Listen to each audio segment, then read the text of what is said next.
Hello and welcome to the Daily Aus. I'm Zara. I'm Billi. Yesterday, a ceasefire between Israel and Hezbollah came into effect after 13 months of fighting. Just spoke with the Prime Minister of Israel and Lebanon. I'm pleased to announce that their governments have accepted the United States proposal to end the devastating conflict between Israel and Hezbollah. The deal, which you heard there being announced by US President Joe Biden, will see both parties required to retreat from their current positions over the next 60 days. And it marks a really major turning point in the conflict. This is really huge news that happened yesterday. But before we actually discuss the details of the ceasefire deal, I think it's important to just take a step back and explain the context of the current conflict between Israel and Hezbollah. Yeah. What do we need to know? Okay, so I think that a good starting point is just to distinguish exactly who we're talking about here, because there are concurrent conflicts happening across the Middle East. But today we're talking about Hezbollah and Israel, not to be confused with Hamas and Israel. So Hamas is based in Gaza, Hezbollah is based in Lebanon. So when we talk about this ceasefire deal, we're not talking about the war in Gaza. No, we're not talking about Gaza specifically today, and we'll get to that a bit later. We are talking about Hezbollah, as I said, a group based in Lebanon. Similar to Hamas, it is armed, backed and trained by Iran. And Australia classifies it as a terrorist organisation. For the sake of, I think, understanding the nature of the deal that was agreed to yesterday, it's really important to highlight that Hezbollah is not the government of Lebanon. So in Gaza, Hamas is the governing party there, but in Lebanon, there is a government that is made up of a whole host of different parties. Hezbollah has some seats in parliament, but it's by no means a majority. Now, to go back to your question about the context in which this ceasefire has emerged. So the latest round of violence between Hezbollah and Israel really dates back to October 8 of 2023. Now, that's one day after Hamas launched its attack on Israel. And on that day, Hezbollah began firing rockets into Israel. And it said at the time that that was in solidarity with Hamas. So since that time, October 8 last year, Hezbollah attacks have killed at least 75 people in Israel. That's according to Israeli authorities. And around 60,000 Israelis in the north of Israel have been displaced. In Lebanon, Israeli attacks have killed more than 3,500 people. That's according to Lebanese authorities there. Around 900,000 Lebanese people have been displaced due to these ongoing attacks. And then in September this year, Israel launched a ground invasion. So they put troops on the ground to launch an invasion, a land invasion into Lebanon. A few months later, they also killed Hezbollah's longtime leader, Hassan Nasrallah, and we did do that on a separate podcast, so I'll throw that link into today's show notes to give a bit more background as to what the nature of this conflict has looked like for the past couple of months. And one more piece of context that I find helpful is understanding the geography of the situation. So Lebanon, we're talking about South Lebanon, which borders the north of Israel. Correct, yeah. And that's really, that border is where all of this conflict has really centred upon. Okay, so this conflict has been raging for over a year now. Yeah. And you've just outlined the suffering and toll that it has taken.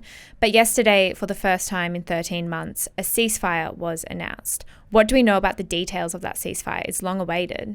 Yeah, it really is. And what was interesting about the way that this emerged, you know, over the past year, there have kind of been these slow reports that a ceasefire might be happening, but then it never really comes to fruition. But this felt different from the beginning. So a couple of days ago, these reports first started emerging of a ceasefire between Hezbollah and Israel. And just on, like, I guess, a media literacy level, what was interesting was that compared to previous times, there were actually details about the nature of that ceasefire that were being included in the reports.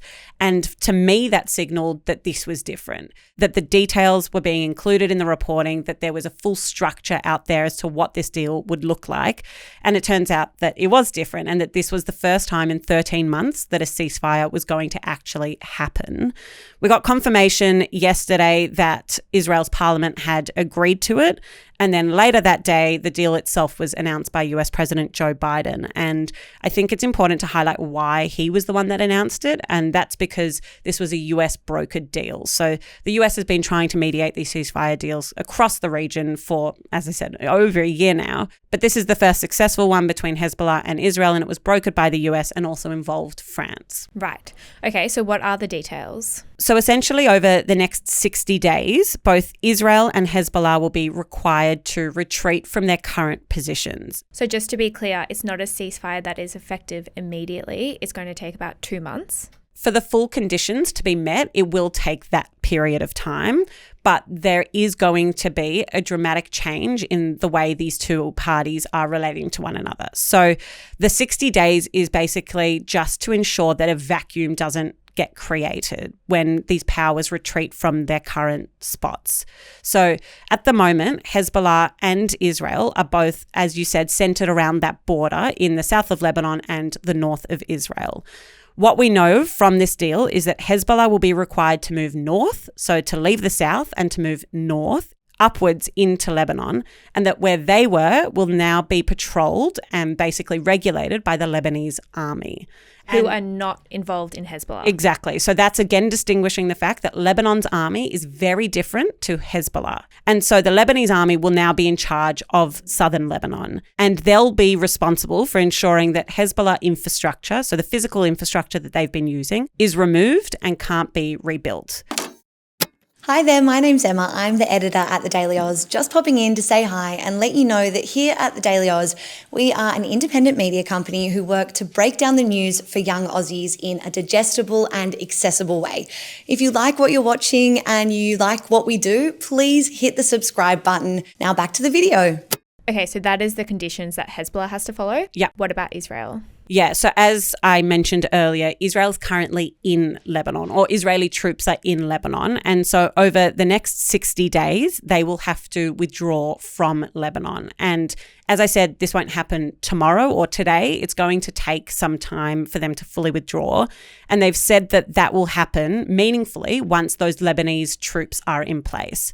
So I understand that the troops are starting to have to withdraw and that process will take 60 days. Is the deal that hostilities, so the killing of either side, immediately stops? We don't have the actual details of what is enclosed in this ceasefire, but the understanding is that yes, there should be no more attacks from either side while this process takes place, and that this is the way to create what Biden has called like a meaningful change rather than something that just pauses overnight. I think that's another interesting point when it comes to media literacy, that, you know, in journalism, we always try to get the primary source, but when it comes to the ceasefire deal, we don't have that. No, we don't. So the most information has come from the US, both from President Biden, but also a US official who spoke to a bunch of outlets.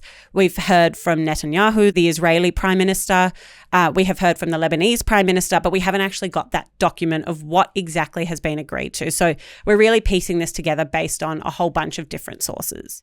Okay, and who will be responsible for enforcing this ceasefire agreement? Yeah, and I mean, that's the biggest question, right? Like, everyone can agree to whatever they like, but if it's not enforced, what happens then? And according to Biden, that will be the job of the US and France. And I thought France was interesting because when we've spoken previously about ceasefire negotiations, whether that be with Hamas or with Hezbollah, France hasn't really featured very prominently at all. I always think of Qatar as being a mediator, but maybe that's more in Gaza with Hamas. That's more with Hamas, and with Hezbollah, clearly France has played a big role. I do want to just make really clear, and this was something that Biden stressed, when we talk about enforcing the ceasefire, that's not about having US troops on the ground. There's not going to be US troops standing at the border watching what happens, because President Biden said that he had made a commitment to the US people that there would be no troops sent into this conflict. But in terms of what happens if the rules of the ceasefire are broken, here's what Biden said yesterday. Let me be clear. If Hezbollah or anyone else breaks the deal and poses a direct threat to Israel, then Israel retains the right to self-defense, consistent with international law. We'll have to wait and see if this ceasefire holds, but for now, what have we heard from Israeli and Lebanese officials? Broadly, both sides have welcomed the ceasefire. We heard a bit of reasoning as to why they got to this position. From the Israeli side, Prime Minister Benjamin Netanyahu said that, and I'm quoting directly here, "A good deal is a deal that is enforced, and we will enforce it." He also did say that the length of the ceasefire depends on what happens in Lebanon. So he's intimated intimating there that if there are attacks from Hezbollah into Israel, that Israel will respond. On the flip side, in Lebanon, Prime Minister Najib Mikati said that the deal is, quote, a fundamental step towards establishing calm and stability in Lebanon and the return of the displaced to their homes and cities. And he's there referring to, as I mentioned, the fact that in these border towns, both on the Israeli and Lebanese side, people haven't been able to go home for over a year, and that this is the hope that that will change. And before we go, I think that the question a lot of people will have is what impact does this ceasefire between Israel and Hezbollah have on the war in Gaza? Yeah, and it's a really good question. I think it's a difficult one to answer fully, but what I'd say is on a purely practical level, it doesn't change the situation in Gaza. It's not a truce between Hamas and Israel. It's a truce between Hezbollah and Israel. But I think that more needs to be read into what could happen from here and what the geopolitical shifts might be. Biden did confirm yesterday that in the wake of this successful ceasefire deal that he is going to try and renew his efforts to get a deal done in Gaza. He said in the press conference, he spoke quite a lot about the Palestinians in Gaza and their suffering. He said they've been through hell. Their world is absolutely shattered. And he said that he wants to see a ceasefire reached. I will add that the last time there was a pause in fighting in Gaza was a full year ago now. Yeah, and that was only for a few days. And at that point, we had some hostages released. That's the only time there has been hostages released by Hamas. And there was a halt in fighting for those few days.